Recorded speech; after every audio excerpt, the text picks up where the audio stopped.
Hello, choir member. Welcome to the rhith video for Soprano 2. If you would simply like to practice, skip ahead to the timestamp on the screen. If you would like to create a recording, keep watching this introduction.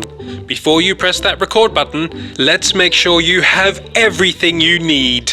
Are you in a well-lit and quiet room?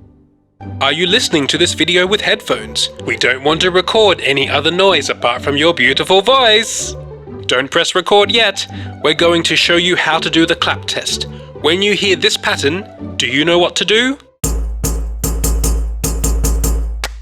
That's it! Well done!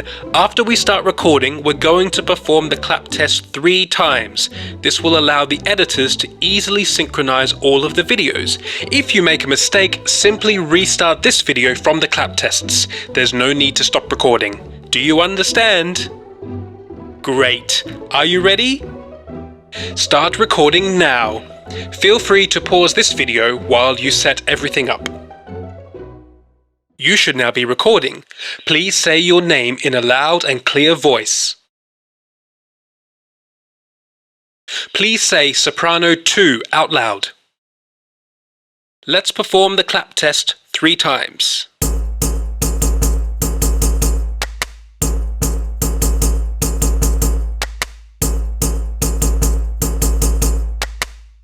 Let's begin.